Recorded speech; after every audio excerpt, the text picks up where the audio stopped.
تو ان گنت بے شمار لا تعداد نعمتیں اللہ تعالیٰ نے ہر انسان کو عطا فرمائی ہیں۔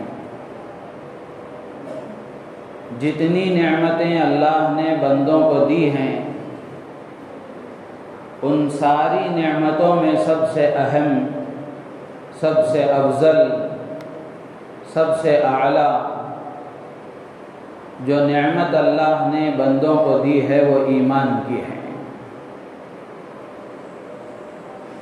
ایمان اگر کسی کو ملا ہے تو اس کو اللہ کی سب سے بڑی نعمت ملی ہے،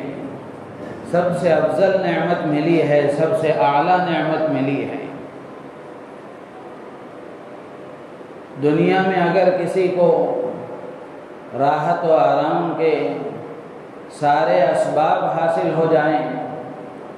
دنیا کے ذرے ذرے پر اس کو بادشاہت حاصل ہو جائے، ہر طرح کی سہولتیں اس کو مل جائیں، میسر آ جائیں، لیکن اگر اس کو ایمان نہیں ملا ہے تو پھر یہ سب کچھ جو کچھ ملا ہے وہ کچھ بھی نہیں ہے۔ اس لیے کہ جب یہ ظاہر کی آنکھیں بند ہوں گی تو پھر اس کے بعد جو زندگی اس کی شروع ہوگی، جو پریشانیاں اور جو مصیبتیں اس کے سامنے آئیں گی، جن پریشانیوں کا وہ سامنا کرے گا، ان پریشانیوں میں جب اس کو ڈالا جائے گا، ان حالات کا جب وہ شکار ہوگا تو دنیا کی یہ راحتیں، دنیا کی یہ دولتیں اور دنیا کی یہ ساری بادشاہتیں آدمی اس کو بھول جائے گا، اس لیے کہ اس کو ایمان نہیں ملا۔ اس کے بالمقابل، اس کے برعکس، اگر کسی آدمی کو دنیا کی راحتیں میسر نہیں ہیں، دنیا کی سہولتیں اس کو فراہم نہیں ہیں، حتیٰ کہ جسمانی طور پر بھی وہ کمزور ہے، ہاتھوں سے معذور ہے، پیروں سے معذور ہے، بینائی سے، آنکھوں سے معذور ہے، کانوں میں سننے کی طاقت نہیں ہے، اور راحت کے کوئی اسباب اس کے پاس نہیں ہیں، لیکن اگر اس کو ایمان ملا ہے، اگر وہ اللہ کی وحدانیت کا قائل ہے، سرکار دو عالم صلی اللہ علیہ وسلم کی نبوت اور رسالت پر، آپ کی ختم نبوت پر وہ اگر یقین رکھتا ہے تو پھر وہ انسان کامیاب ہے۔ وہ اس لیے کہ یہ جب ظاہر کی آنکھیں بند ہوں گی تو اس کے بعد ایسی مزیدار زندگی اس کو شروع ہوگی اور ایسی خوشیوں بھری زندگی کا وہ سامنا کرے گا، ایسی نعمتیں اس کو حاصل ہوں گی کہ دنیا میں جو تکلیفیں اس نے اٹھائی وہ اس کو بھول جائے گا۔ تو اس لیے میرے عزیز و دوست بزرگوں، ایمان کی جو دولت اللہ نے ہمیں دی ہے یہ بہت بڑی دولت ہے، بہت بڑی نعمت ہے، اس کا ہمیں احساس کرنا چاہیے، اس کا احساس ہونا چاہیے، ہر آدمی روزانہ اس کا احتساب کرے اور اللہ کی اس نعمت پر روزانہ اللہ کا شکر ادا کرے کہ اللہ نے مجھے ایمان والا بنایا، ایمان جیسی عظیم الشان دولت عطا فرمائی۔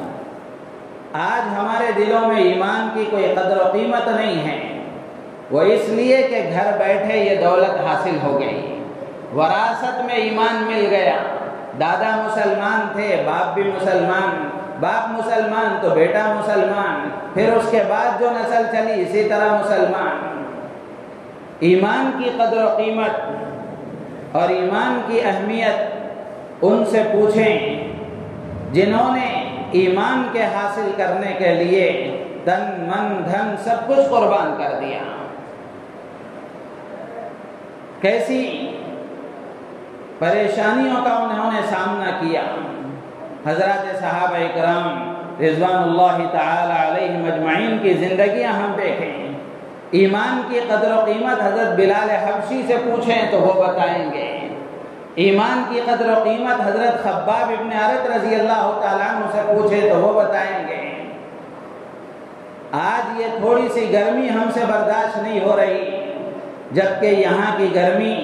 اور عرب کی گرمی کے مقابلے میں اگر دونوں کا موازنہ کیا جائے تو یہاں کی گرمی کوئی معنی ہی نہیں رکھتی۔ عرب کا علاقہ ریگستان کا علاقہ ہے، وہاں کی گرمی یہاں سے کہیں زیادہ ہوتی ہے۔ تصور کر کے دیکھیں کہ حضرت بلال حبشی رضی اللہ تعالیٰ عنہ کو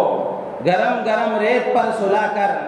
ان کے سینے پر چٹان رکھ کر تپتی ہوئی دھوپ میں ان کو گھسیٹا جاتا تھا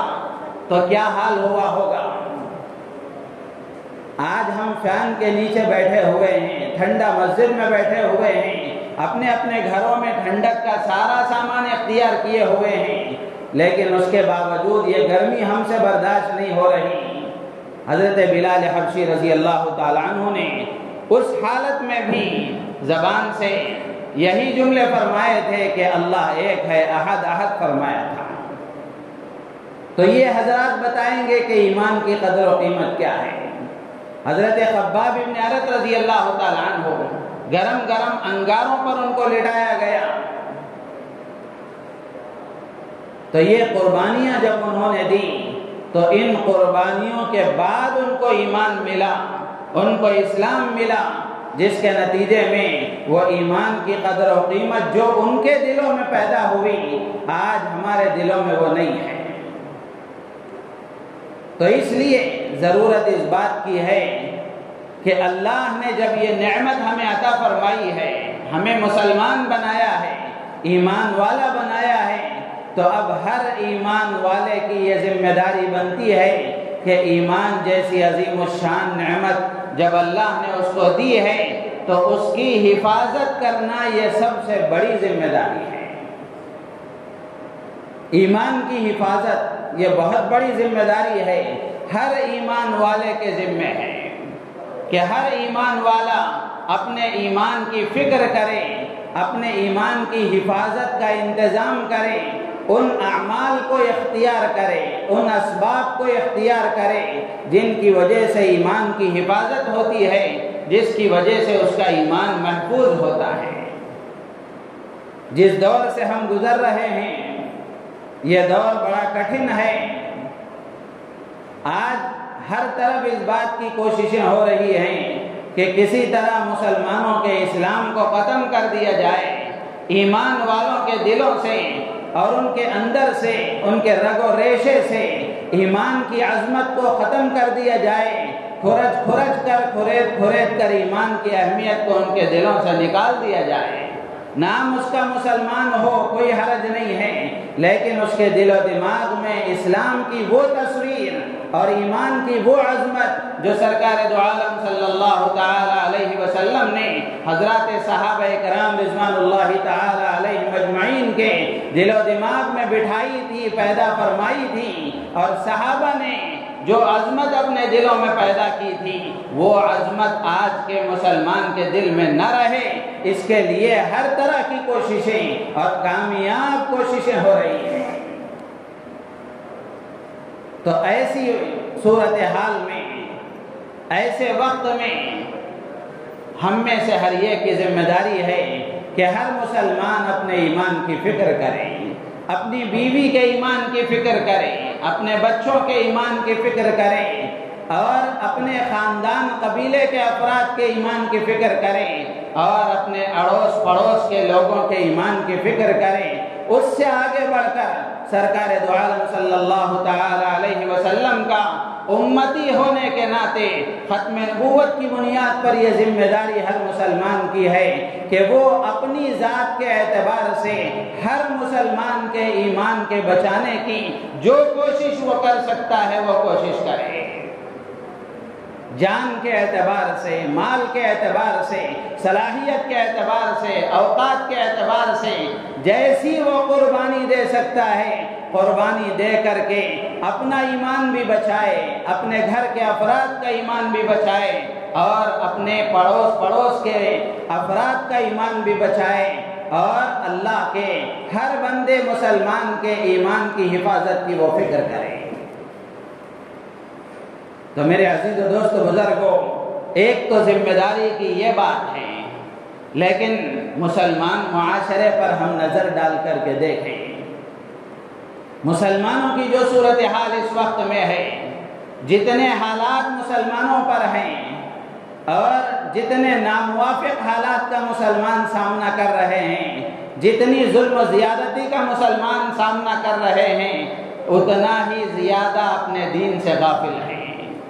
اتنا ہی زیادہ اللہ کے احکام سے غافل ہیں، اتنا ہی زیادہ سرکار دو عالم صلی اللہ تعالی علیہ وسلم کی شریعت سے کوسوں دور ہوتے جا رہے ہیں۔ ایک طرف یہ صورتحال ہے اور ایک طرف یہ صورتحال ہے۔ تو اس لیے ہم میں سے ہر ایک کی ذمہ داری ہے کہ ہر آدمی اس ذمہ داری کا احساس اپنے اندر پیدا کرے۔ سب سے پہلے ایمان کی عظمت اپنے دل میں پیدا کرے، ایمان کی اہمیت اپنے دل میں پیدا کرے۔ جب آدمی کو نعمت کا احساس ہوتا ہے، اس کی عظمت اس کے دل میں ہوتی ہے، تو پھر اس کے لیے سب کچھ کرنا آسان ہو جاتا ہے۔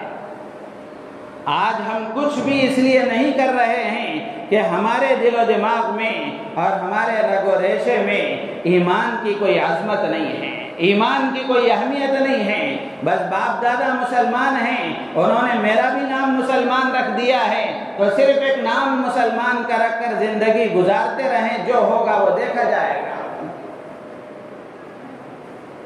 میرے عزیز و دوست بزرگوں، یہ بات اچھی طرح ہم یاد رکھیں کہ ایمان کی حفاظت کا مضبوط راستہ یہی ہے کہ آدمی اپنے آپ کو اعمال کا پابند بنائے، اپنے آپ کو اعمال کا پابند بنائے، نماز کا پابند بنائے، روزے کا پابند بنائے، حج کا پابند بنائے، اور اسی طریقے سے معاملات کے جو احکامات ہیں، سچ بولنے کا، دھوکہ نہ دینے کا،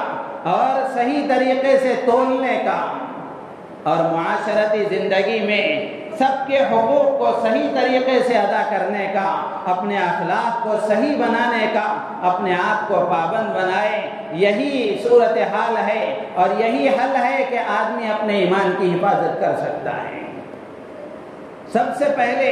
اپنے ایمان کی حفاظت کے لیے آدمی اپنے آپ کو نماز کا پابند بنائے، اپنے آپ کو نماز کا پابند بنائے۔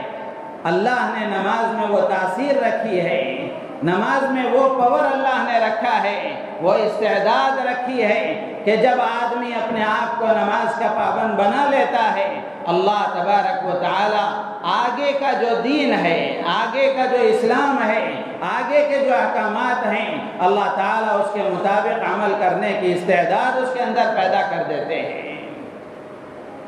تو اس لیے میرے عزیز و دوست بزرگوں، ہر ایک کو اپنے ایمان کی فکر کرنا یہ ضروری ہے۔ ایمان کی اہمیت کو جاننا، ایمان کی عظمت اپنے دل میں پیدا کرنا، اور ایمان کی حفاظت کے کیا اسباب ہیں ان کو معلوم کرنا ضروری ہے۔ اسی طریقے سے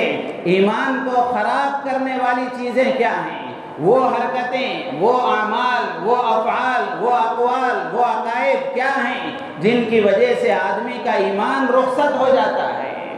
اس کا ایمان ختم ہو جاتا ہے، ان کو جاننا بھی ضروری ہے۔ جاننے اور علم کے حاصل کرنے کی بات آئی تو عرض کروں، مسلمانوں کی اب اس وقت جو صورتحال ہے، مسلمانوں نے اپنے آپ کو جہالت پر ثابت قدم کر لیا ہے کہ کچھ پڑھنا نہیں ہے، کچھ سیکھنا نہیں ہے، کچھ معلوم کرنا نہیں ہے۔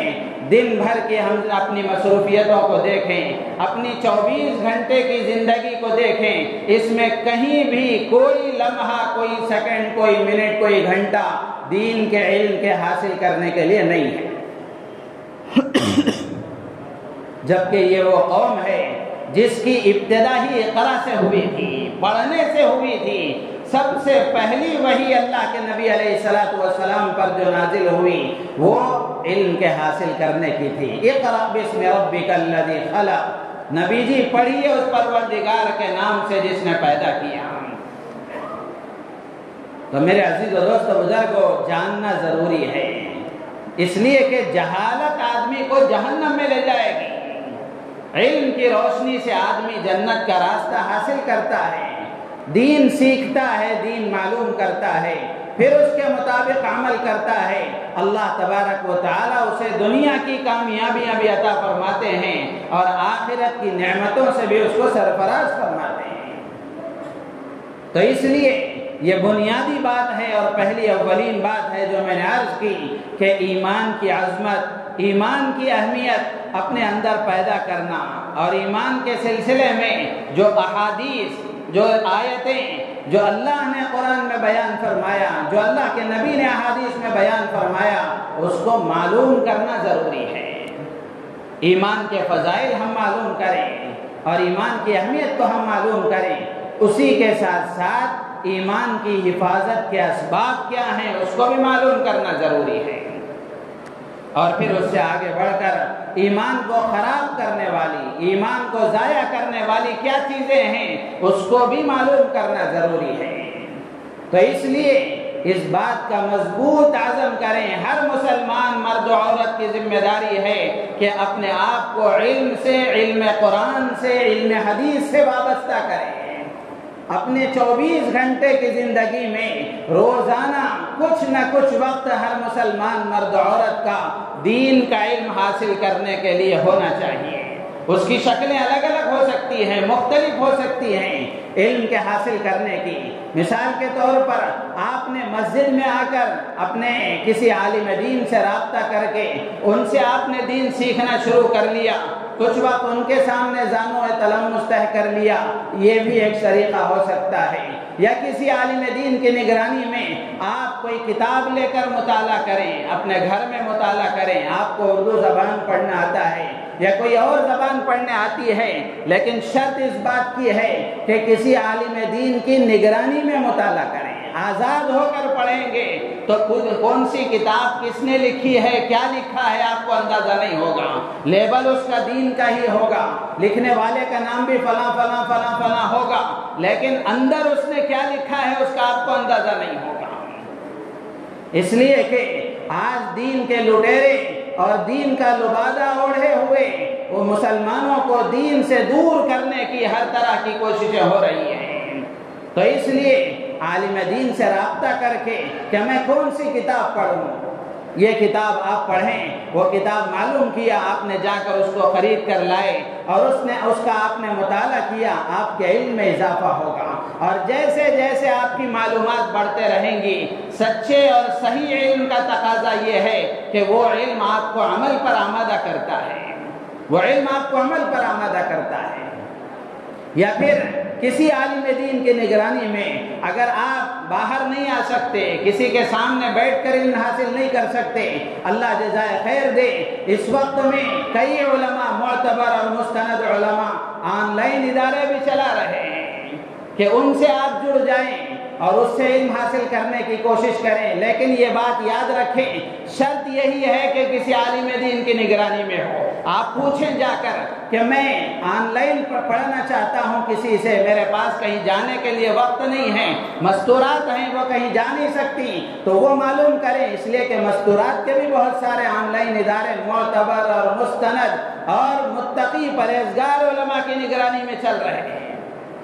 لیکن معلوم کرنا ضروری ہے۔ خود سے گوگل میں سرچ کریں گے تو کسی قادیانی کے شکار ہو جائیں گے، کسی شکیلی کے شکار ہو جائیں گے، اور کسی گوہر شاہی کے شکار ہو جائیں گے، اور کسی عیسائی اور یہودی کے حوالے ہو جائیں گے۔ نام مسلمانوں کا لے کر ویب سائٹ چلا رہے ہیں، نام مسلمانوں کا لے کر یوٹیوب چینل چلا رہے ہیں۔ تو اس لیے عالم دین کی نگرانی ضروری ہے۔ امت جب تک علماء سے وابستہ رہے گی، اللہ کی ذات عالی سے امید ہے کہ بھٹک نہیں سکتی راستے سے۔ تو اس لیے سیکھنا ضروری ہے، ارادہ کریں، عزم کریں، اپنے اندر اس بات کی تمنا پیدا کریں کہ میں کب تک جاہل رہوں گا۔ شیطان یہ سمجھاتا ہے کہ اتنی عمر ہو گئی، دادا بن گئے، نانا بن گئے، باپ بن گئے، ماں بن گئی، نانی بن گئی، دادی بن گئی، اب اگر جا کر کسی کے پاس پڑھو گی اور سیکھو گی تو کیا کہیں گے لوگ، کس صورت سے تم جا کر سیکھو گے؟ شیطان یہ پٹی پڑھاتا ہے، لیکن اللہ کے نبی علیہ السلام نے احادیث میں جو فرمایا، شریعت کی جو منشا ہے، اسلام کا جو مزاج ہے وہ یہ ہے کہ علم کے حاصل کرنے کی کوئی عمر نہیں ہے، آدمی زندگی کے آخری لمحے تک علم حاصل کر سکتا ہے۔ غالباً حضرت امام محمد رحمۃ اللہ علیہ تھے یا امام احمد ابن حنبل رحمۃ اللہ علیہ، انتقال کا وقت قریب ہے، نزا کی کیفیت ہے، اس سے پہلے امام احمد ابن حنبل رحمۃ اللہ علیہ تھے یا امام محمد رحمۃ اللہ علیہ تھے، وہ فرمانے لگے کہ میں اس وقت میں اس مسئلے کے بارے میں سوچ رہا ہوں کہ اس کا کیا حکم ہے۔ دنیا سے جانے کا وقت ہے، زندگی کے آخری لمحات چل رہے ہیں، لیکن ایسے موقع پر بھی جن کو ہم اپنا نمونہ سمجھتے ہیں، اپنا قائد سمجھتے ہیں، اپنا مقتدی اور پیشوا سمجھتے ہیں، ایسے اللہ والوں کی زندگیاں ہم پڑھیں کہ ان کی زندگیاں کیسے علم کے ساتھ وابستہ تھیں۔ تو اس لیے میرے عزیز و دوست بزرگوں، علم حاصل کریں، معلوم کریں، ایمان کی اہمیت اور عظمت اپنے اندر پیدا کریں۔ اور اگر کسی وجہ سے آدمی، یہ تو ابتدائی بات تھی، آگے دوسرا مضمون مجھے عرض کرنا ہے کہ آدمی اگر کسی بھی وجہ سے اپنا ایمان چھوڑ دیتا ہے، کفر اختیار کر لیتا ہے، ارتداد کا راستہ اختیار کر لیتا ہے، تو اس کو شریعت کی اصطلاح میں مرتد کہا جاتا ہے۔ آج جو صورتحال ہمارے ملک کی بالخصوص اور پوری دنیا میں ارتداد کی لہریں خوب چل رہی ہیں، ارتداد کی لہریں خوب چل رہی ہیں، اس کے اسباب پھیلے ہوئے ہیں۔ تو اس بات کی جب عظمت ایمان کی ہمارے اندر پیدا ہوگی تو پھر آدمی ارتداد سے دور رہے گا، ورنہ ہوگا یہ کہ معمولی بہانوں سے اور چھوٹی چھوٹی لالچوں کی وجہ سے آدمی ایمان سے ہاتھ دھو بیٹھے گا۔ آج ارتداد کی لہریں جیسی چل رہی ہیں، اس صورتحال میں ہر مسلمان نے اگر اپنے ایمان کی فکر نہ کی تو پھر اللہ ہی حافظ ہے۔ اگر ایمان سے ہاتھ دھو بیٹھ جائے اور ارتداد کا شکار ہو جائے، مرتد ہو جائے، قرآن میں اللہ تبارک و تعالیٰ نے مرتد کی بڑی سخت سزا بیان فرمائی ہے۔ اللہ تعالیٰ فرماتے ہیں وَمَن يَرْتَدِدْ مِنْكُمْ عَنْ دِينِهِ فَيَمُتْ وَهُوَ كَافِرٌ فَأُولَٰئِكَ حَبِطَتْ أَعْمَالُهُمْ فِي الدُّنْيَا وَالْآخِرَةِ وَأُولَٰئِكَ أَصْحَابُ النَّارِ هُمْ فِيهَا خَالِدُونَ۔ اللہ تعالیٰ فرماتے ہیں تم میں سے جو کوئی مرتد ہو جائے، ایمان کو چھوڑ دے، اسلام کو چھوڑ دے اور کفر کو اختیار کر لے، شرک کو اختیار کر لے اور اسی حالت میں، کفر کی حالت میں مر جائے، اللہ فرماتے ہیں فَأُولَٰئِكَ حَبِطَتْ أَعْمَالُهُمْ فِي الدُّنْيَا وَالْآخِرَةِ، اس کے سارے نیک کام باطل ہو جائیں گے، ضائع ہو جائیں گے، اکارت ہو جائیں گے۔ وَأُولَٰئِكَ أَصْحَابُ النَّارِ، اور یہ جہنم کے حوالے ہو جائیں گے۔ اور ارتداد، کفر اور شرک ایسا گناہ ہے جو آدمی کو جہنم میں ہمیشہ کے لیے داخل کر دیتا ہے۔ وَأُولَٰئِكَ أَصْحَابُ النَّارِ، یہ لوگ جہنمی ہیں، ہم فیہا خالدون، ہمیشہ ہمیشہ اس میں رہیں گے۔ ارتداد کی دو صورتیں ہیں، ایک صورت یہ ہے کہ کوئی بدنصیب اپنی زبان سے صاف طور پر ہی اسلام سے برات کا اظہار کر کے مذہب بدل لے، قادیانی ہو جائے یا پھر عیسائی ہو جائے، یہودی ہو جائے یا کفر اور شرک کو اختیار کر لے، تو یہ ارتداد کی ایک شکل ہے۔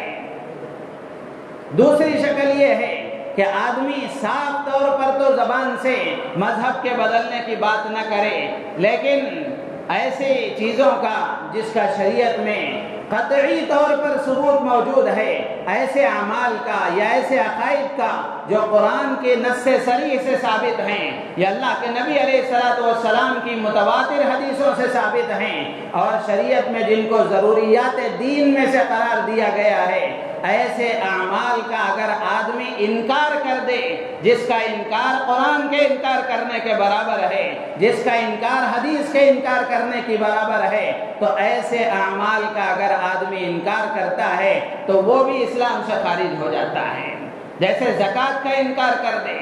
روزے کا انکار کر دے، نماز کا انکار کر دے۔ ایک ہے انکار کرنا اور ایک ہے عمل نہ کرنا۔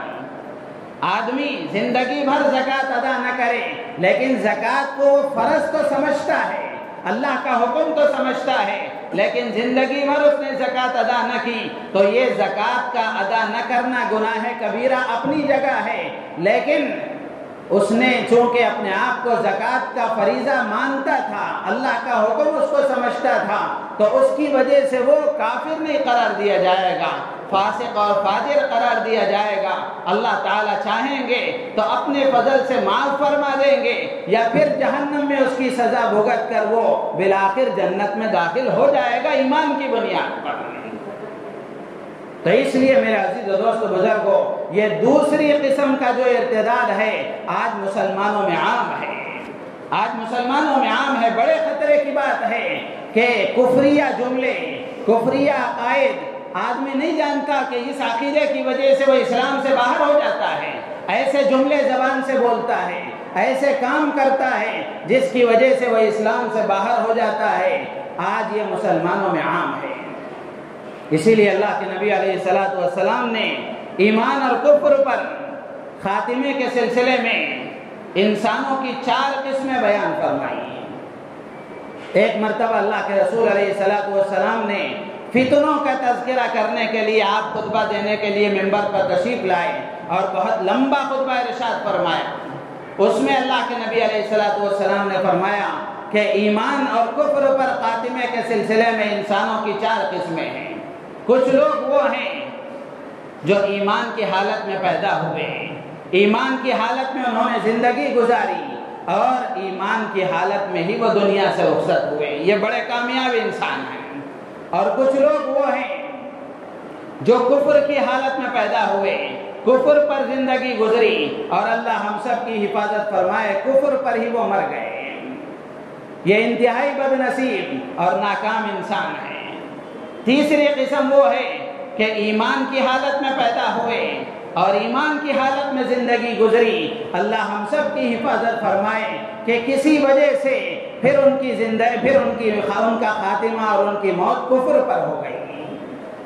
ایمان کی حالت میں پیدا ہوئے، مسلمان گھرانے میں پیدا ہوئے، زندگی بھی ایمان پر گزری، لیکن ایسے کچھ گناہ ہیں، کچھ حرکتیں، کچھ اعمال ہیں جن کی وجہ سے آدمی کا ایمان سلب ہو جاتا ہے۔ جیسے آدمی نماز چھوڑنے کا عادی ہو گیا، اللہ کے نبی علیہ السلام نے فرمایا بین العبد و بین الکفر ترک الصلاۃ، کہ ایمان اور کفر کے درمیان میں نماز کے چھوڑنے کا فرق ہے، یعنی آدمی نماز کے چھوڑنے کا اپنے آپ کو عادی بنا لیتا ہے تو اس کا مطلب یہ ہے کہ وہ ایمان سے ہٹ کر کفر کے راستے پر پڑ گیا ہے، کسی نہ کسی وقت منزل تک پہنچ سکتا ہے۔ تو اس لیے اللہ ہم سب کی حفاظت فرمائے کہ آدمی ایمان کی حالت میں پیدا ہو، ایمان پر زندگی گزرے اور پھر کسی غلط کام کی وجہ سے کفر پر موت ہو جائے تو یہ بڑے خسارے کی بات ہے۔ اور چوتھی قسم ہے کفر کی حالت میں پیدا ہوا، زندگی کفر کی حالت میں گزری، لیکن آخری وقت میں اللہ نے اس کو ایمان کی دولت دی جس کے نتیجے میں خاتمہ ایمان پر ہو گیا۔ ایسی مثالیں بھی موجود ہیں۔ حضرت مولانا قاسم صاحب نانوتوی رحمۃ اللہ علیہ کے بارے میں لکھا ہے کہ انہوں نے ایک ہندو کو خواب میں دیکھا کہ وہ جنت میں ٹہل رہا ہے۔ حضرت مولانا قاسم صاحب نانوتوی رحمۃ اللہ علیہ نے اس سے پوچھا کہ لالا جی تم یہاں کیسے آ گئے؟ تو اس سے وہ کہنے لگا کہ مولوی صاحب میں نے انکہی کہہ لی تھی، یعنی جو بات مجھے نہیں کہنا چاہیے تھا وہ بات میں نے کہہ لی تھی، یعنی مرتے وقت میں میری زبان پر کلمہ جاری ہو گیا اور میں مسلمان ہو گیا تھا، جس کے نتیجے میں اللہ نے مجھے جنت میں پہنچا دیا۔ تو میرے عزیز و دوست بزرگوں، اسی لیے کسی بھی آدمی کے بارے میں بدگمانی کرنے کی اجازت نہیں ہے۔ آدمی کسی سے اپنے آپ کو افضل نہیں سمجھتا اور کسی کو حقیر نہیں سمجھ سکتا۔ کسی بھی مسلمان کو حقیر سمجھنا یہ گناہ کبیرہ ہے، ناجائز ہے، اس لیے کہ ہو سکتا ہے کہ اللہ کے ہاں اس کا مقام ہم سے بڑا ہو۔ اور کسی کافر کو بھی آدمی حقیر نہیں سمجھ سکتا، اس لیے کہ امکان ہے اس بات کا اور ممکن ہے اللہ تبارک و تعالی زندگی کے آخری مرحلے میں اسے ایمان دے کر اپنے پاس بلا لے۔ تو اس لیے کسی کو حقیر سمجھنے کی گنجائش نہیں ہے، حقارت کی نگاہ سے دیکھنا اور کسی کے بارے میں بدگمانی کرنا اس کی گنجائش نہیں ہے۔ اور ایمان کے سلسلے میں فکر اور ایمان کے سلسلے میں ڈرتے رہنا، نفاق سے اور کفر سے ڈرتے رہنا، یہ ایمان کی علامت ہے، ایمان کی علامت ہے۔ حضرات انبیاء اکرام علیہ السلام کی زندگیاں ہم پڑھیں، حضرات انبیاء اکرام علیہ السلام بھی اپنے ایمان کے سلسلے میں متفکر رہا کرتے تھے،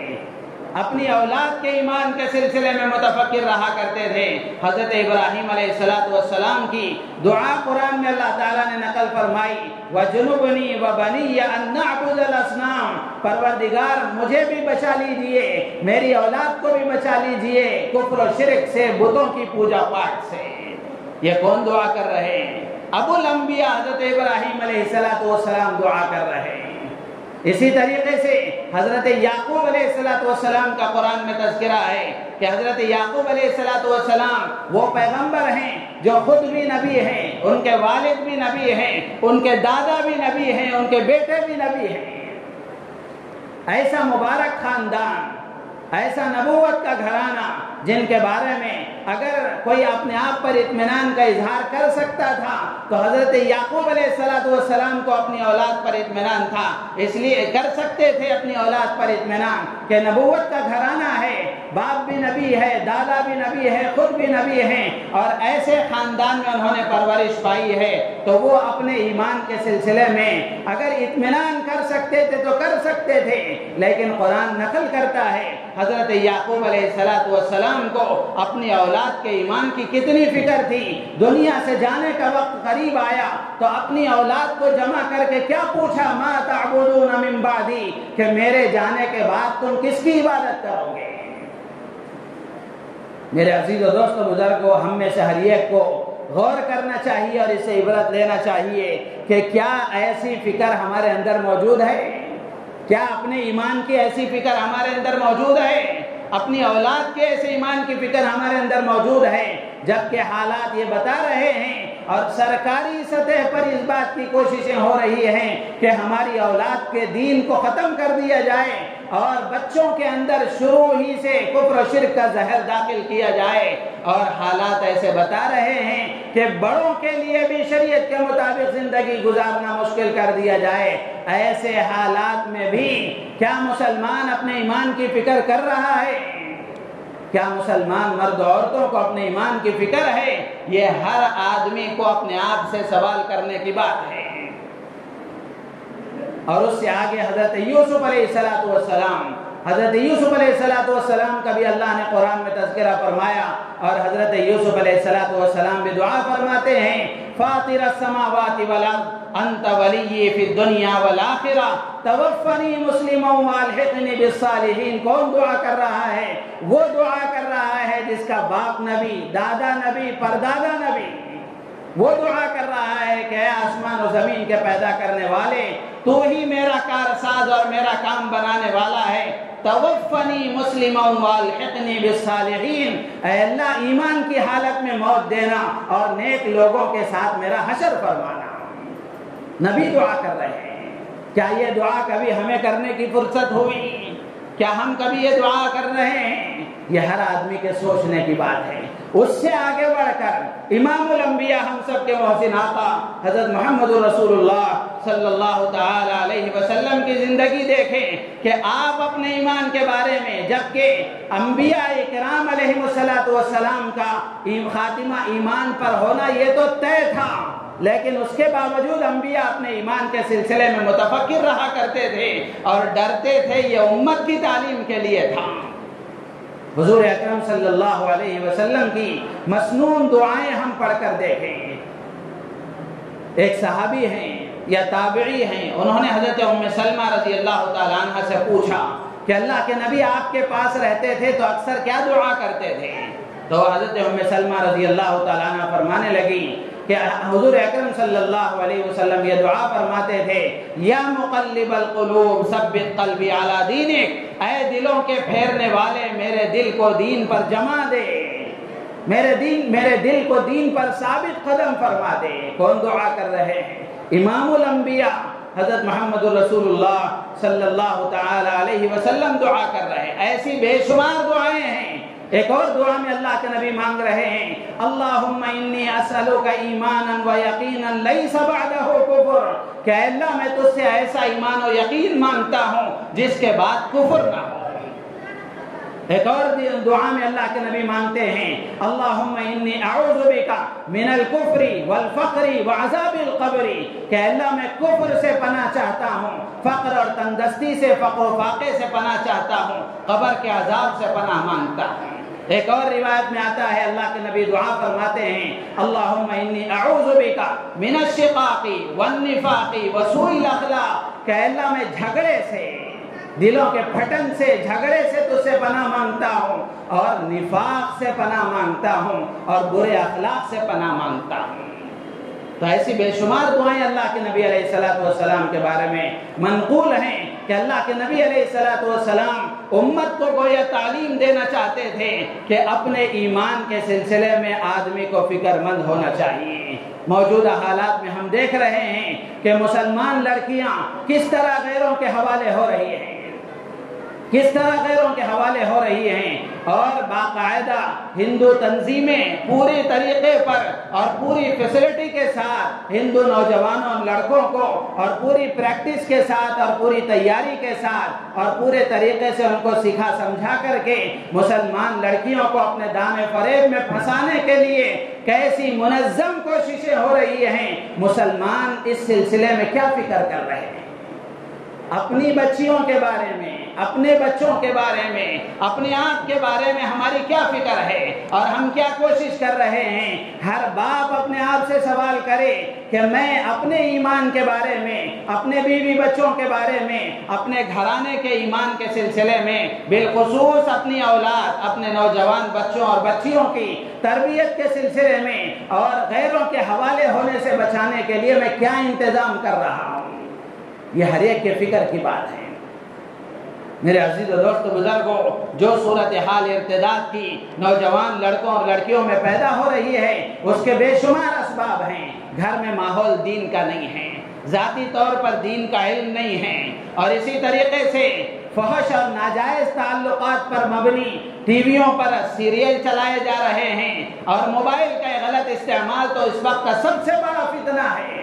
اسی لیے لکھا ہے کسی عالم دین نے اپنی نوجوان بچیوں کو بھلے تعلیم کے لیے کیوں نہ ہو، بغیر نگرانی کے اسمارٹ فون ان کے حوالے کرنا، یہ والدین کی سب سے بڑی غلطی ہے، سب سے بڑی غلطی ہے۔ آج اچھے خاصے دیندار لوگوں کو بھی ہم دیکھیں کہ اچھے خاصے دیندار گھرانوں کا بھی یہ حال ہے۔ بچی تقاضا کرتی ہے کہ مجھے موبائل چاہیے، تو باپ 60-70 ہزار کا موبائل دلا دیتا ہے، جبکہ یہ موبائل اس عورت کے کچھ کام کا نہیں ہے۔ اگر تعلیم کی بنیاد پر بھی آپ ان کو دلا رہے ہیں تو باپ کو یا ماں کو روزانہ اس کا موبائل دیکھنا چاہیے، تحقیق کرنا چاہیے کہ یہ کیا پڑھ رہی ہے، کیا کر رہی ہے، جائزہ لینا چاہیے۔ تو میرے عزیز و دوست بزرگوں، بہت چوکنا ہونے کی ضرورت ہے، بہت ہوشیار ہونے کی ضرورت ہے۔ غفلت کا جو زمانہ گزر گیا وہ گزر گیا۔ آج ہر ماں باپ کو اپنے بارے میں، اپنے گھرانے کے بارے میں، اپنے بچوں کے بارے میں فکر کرنے کی بات ہے۔ اور یہ جو نوجوان لڑکیاں غیروں کے حوالے ہو رہی ہیں، اس کے بنیادی اسباب میں سے حضرت مولانا خالد سیف اللہ صاحب رحمانی دامت برکاتہم نے لکھا ہے کہ ارتداد کے اور غیر مسلم لڑکوں کے حوالے جو آج ہماری مسلمان لڑکیاں ہو رہی ہیں شادی کے بہانے، اس کے اسباب میں ایک بنیادی سبب یہ ہے کہ شادیوں میں فضول خرچی ہو رہی ہے، جس کے نتیجے میں شادیاں کرنا ماں باپ کے لیے بوجھ بن گیا ہے۔ آج ہماری شادیوں کو ہم دیکھیں، عام سے عام شادیوں میں وہ پرانے راجاؤں اور پرانے نوابوں کی طرح مال کو لٹایا جاتا ہے، بہایا جاتا ہے۔ فنکشن ہال کا خرچہ 2 لاکھ، 10 لاکھ، 15 لاکھ، کوئی عقل مندی کی بات ہے؟ دولت مندوں نے گویا اپنی دولت کا مظاہرہ کرنے کے لیے شادی ہی کو ذریعہ بنا لیا ہے کہ یہ کتنا بڑا مالدار ہے، اگر آپ کو دیکھنا ہے تو اس کی شادی میں آ جائیے۔ 10 رقم کے کھانے بنائے جائیں گے، 10 رقم کی مٹھائیاں بنائی جائیں گی، اور 10-15 لاکھ کا فنکشن ہال لیا جائے گا۔ میرے عزیز و دوست و بزرگوں، انتہائی ناسمجھی کی اور انتہائی عقل مندی کے خلاف بات ہے کیا یہ سارا مال زندگی بھر جو باپ نے اپنی خون پسینے کی کمائی سے تیار کیا ہے وہ ایک دن ضائع کرنے کے لیے تھا، جس میں اس کی ہڈیاں نرم ہو گئیں، جوانی کا پورا حصہ ضائع ہو گیا، اور جوانی ساری اس نے اپنے لگا کر کھپا کر اپنی دولت بنایا تھا، وہ کیا صرف بچی کی شادی کے ایک دن خرچ کرنے کے لیے تھا؟ یہ سوچنے کی بات ہے۔ اور درمیانی طبقے کا جو معاملہ ہے، درمیانی طبقے کے لوگ ہیں وہ مالداروں کی دیکھا دیکھی کوشش کرتے ہیں کسی طرح ہم بھی ان تک پہنچ سکیں، اور جو نیچے کے طبقے کے لوگ ہیں وہ بھی مالداروں کی دیکھا دیکھی وہ بھی کوشش کرتے ہیں سودی قرضوں کا سہارا لے کر کے یا پھر کسی اور طرح کا سہارا لے کر کے کوشش کرتے ہیں کہ کسی طرح ہماری شادی بھی اچھی ہو جائے۔ تو اس لیے اس صورتحال کو بدلنے کے لیے ہمارے ملک کے مسلمان مالداروں کی ذمہ داری یہ ہے کہ وہ اب فیشن سادے نکاح کو بنائیں، وہ سادے نکاح کو رواج دیں، وہ سادے نکاح کو رواج دیں گے۔ اللہ کی ذات عالی سے امید ہے کہ یہ جو صورتحال شادیوں کو بوجھ بنا کر ہم نے رکھ دیا ہے اس میں کچھ نہ کچھ کمی آئے گی، جس کے نتیجے میں ہماری مسلمان غریب لڑکیاں جن میں کوئی عیب نہیں ہے سوائے غربت کے عیب کے، جس کے نتیجے میں ان کی زندگیاں گھروں میں ضائع ہو رہی ہیں اور ماں باپ کے لیے وہ بوجھ بنی ہوئی ہیں، اور کمزور طبقے کے ماں باپ یہ چاہتے ہیں کہ کسی طرح ان کی ذمہ داری ادا ہو جائے، بھلے مسلمان کے ہاتھ جائے یا غیر مسلم کے ہاتھ جائے۔ اور اسی طریقے سے مسلمان لڑکوں کی تعلیمی پسماندگی یہ بھی ایک بنیادی سبب ہے۔ لڑکیاں تو ماشاءاللہ پڑھائی میں آگے بڑھ رہی ہیں اور لڑکوں نے اپنے آپ کو پیچھے کا سفر شروع کر لیا ہے۔ لڑکوں کی بھی ذمہ داری ہے، ماں باپ کی ذمہ داری ہے، اس لیے کہ لڑکیاں پڑھ کر گریجویٹ بنتی ہیں، اپنی تعلیم کے اعتبار سے ان کے مناسب کوئی جوڑا نہیں ملتا، جس کے نتیجے میں جوڑوں کی تلاش میں ہی زندگی کا ایک بڑا عرصہ ضائع ہو جاتا ہے۔ ماں باپ کی یہ ذمہ داری ہے کہ بچیوں کے اندر اس بات کا احساس پیدا کریں، بھلے کسی جاہل کے ساتھ نکاح ہو سکتا ہے لیکن کسی بے ایمان کے ساتھ نکاح نہیں ہو سکتا۔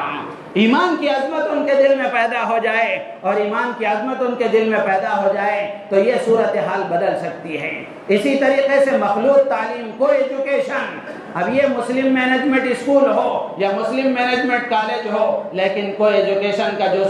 جو حال ہے اور جو صورتحال ہے وہ سب کے سامنے ہے۔ اس لیے دو اصطلاح ہیں، ایک ہے مسلم مینجمنٹ اسکول اور ایک ہے اسلامی ماحول والی اسکول، دونوں میں فرق ہے۔ صرف مسلم مینجمنٹ ہونا کافی نہیں ہے، اندر کا ماحول اسلامی ہونا بھی ضروری ہے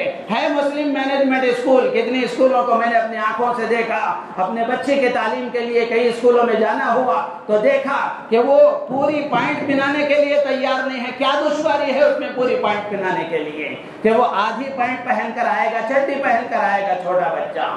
جبکہ بچپن ہی سے بچوں کے اندر اسلامی تہذیب کو رواج دیا جائے گا تو آگے چل کر یہ بچے اسلامی تہذیب پر باقی رہیں گے۔ تو اس لیے اسکول کا صرف مسلم مینجمنٹ ہونا کافی نہیں ہے، اندر کا ماحول اسلامی ہونا بھی ضروری ہے۔ اور اسی طریقے سے مخلوط ماحول والی جو ملازمتیں ہیں، مخلوط ماحول والے جو جابز ہیں وہ بھی اس کا بڑا سبب ہیں۔ ظاہر سی بات ہے خصوصاً جو کال سینٹروں میں کام کرنے والے ہیں، اب اس وقت میں ہم دیکھیں ان کی راتیں تنہائی میں، ایک نوجوان لڑکا اس کے بازو میں نوجوان لڑکی بیٹھی ہوئی ہے، تنہائی میں ان کی راتیں گفتگو میں گزر رہی ہیں، تو ایک نوجوان لڑکا اور ایک نوجوان لڑکی تنہائی میں کال سینٹروں میں جاب کی بنیاد پر ایک جگہ ان کو جمع کرنا ایسا ہے جیسے آگ اور پیٹرول کو ایک جگہ جمع کرنا ہوا۔ اللہ کے نبی علیہ السلام نے اسی لیے فرمایا تھا کہ کوئی آدمی کسی اجنبی عورت کے ساتھ خلوت میں تنہائی میں بات نہ کرے، تنہائی اختیار نہ کرے۔ تو اس لیے یہ بنیادی اسباب ہیں، شادیوں کا ماحول ہے، شادیوں کا سیزن ہے، اس لیے میں نے مناسب سمجھا کہ یہ بات بھی عرض کر دی جائے کہ اس کو بدلنے کے لیے اور اس میں تبدیلی لانے کے لیے سب سے پہلے ماں باپ کی ذمہ داری ہے کہ وہ اپنے گھر کا ماحول دینی بنائیں، دینی علم کا شوق اپنے اندر پیدا کریں، اپنے بچوں کو بھی دین کا علم سکھائیں، خود بھی دین کے علم سے آراستہ ہوں، گھر کے ماحول میں بھی دین کو لانے کی کوشش کریں۔ اور اسی کے ساتھ ساتھ اس بات کی کوشش ہو کہ جو اسکول جو کالج آپ منتخب کریں صرف مسلم مینجمنٹ نہ دیکھیں، بلکہ کوشش ہو اس بات کی وہاں اسلامی ماحول بھی ہو، یا اگر اب جو صورتحال ہے مسلمانوں کی کالجز نہیں ہیں یا ویسے اسکول نہیں ہیں تو جہاں بھی آپ بھیج رہے ہیں اپنی بچی کو لانے اور لے جانے کا پورا انتظام کریں، خود لے کر جائیں، خود لے کر آئیں، تاکہ کسی طرح کی کوئی بے ایمانی نہ ہو اور کسی طرح اس کی عزت اور عصمت کو ٹھیس نہ پہنچے، اس طرح کی پوری کوشش کی جائے۔ اور اسی کے ساتھ ساتھ اللہ سے خاص دعائیں کی جائیں اور اللہ تبارک و تعالیٰ سے ایمان پر استقامت کی دعائیں کی جائیں۔ اللہ تعالیٰ سے دعا ہے اللہ تعالیٰ ہم سب کو ان باتوں پر عمل کی توفیق عطا فرمائے، ہماری نیتوں میں اخلاص پیدا فرمائے۔ آمین وآخر دعوانا